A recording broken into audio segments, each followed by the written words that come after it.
What's up gamers, DreamcastGuy here, and today is a very sad day. One of my favorite studios that I've been following for over 10 years now was randomly closed. Visceral Games. It's a studio that's on the smaller side, but they were owned by Electronic Arts, which, you know, is a massive conglomerate. They make all the Star Wars games, they make Battlefield, they're kind of known now for their giant stuff. But this is just such a shock. Honestly, this video is totally unscripted, it's just coming off the cuff, but I go way back with Visceral Games, starting with actually their weird 007 game on the original Xbox. As soon as I first went into this, I immediately noticed that Visceral does things different. They're definitely a team that I immediately recognized as the fact that they don't ask questions. They're always willing to try and invent something new even if it's wrong. This 007 game wasn't considered to be the best, but it was so unique. It controlled differently, it had really cool action, and you know what? Seeing 007 run around with sniper rifles and stuff, it was fun. At the core, that was what was important. Well, when Visceral Games decided that they were going to try and do something incredibly daring and invent the Dead Space franchise, I was completely on board.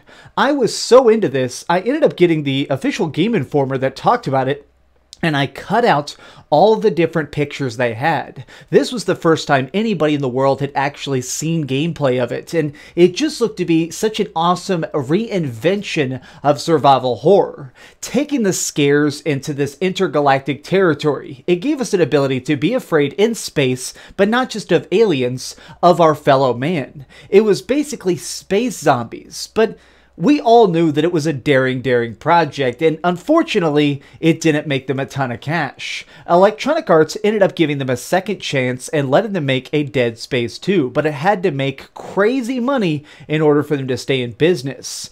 The exact numbers aren't known, but today, we finally knew how much it cost to make Dead Space 2. It cost $60 million to create this.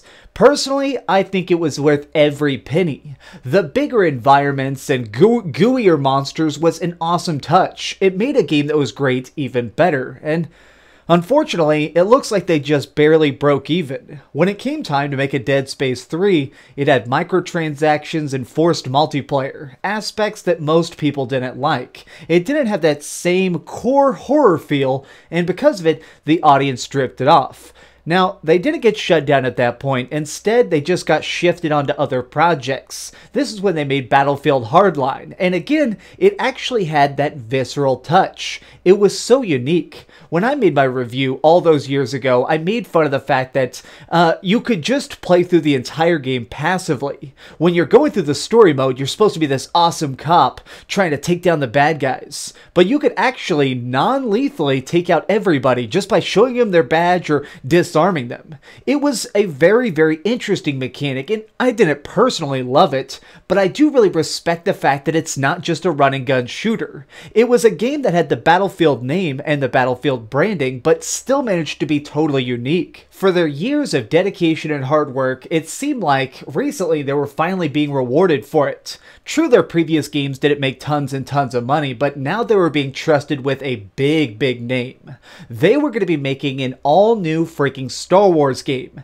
A giant Star Wars game. But what got me the most hyped about this is the fact that they were getting Amy Hennig on it. This is somebody who actually directed one of the Uncharted's. She is probably one of the best directors in the business, and having the idea of the mind behind some of the best moments of Uncharted doing a Star Wars game, I mean, I literally thought fireworks were going to shoot out of my head. That's how excited I was. And the fact that Visceral Games was going to be backing this just makes it go from awesome to incredible. I was on board 100%, but we could tell that something was a bit astray. We weren't seeing much gameplay, and even at really big press conferences, they weren't even teasing us with concept art. It seemed like the project was having difficulties, but to what degree we couldn't tell.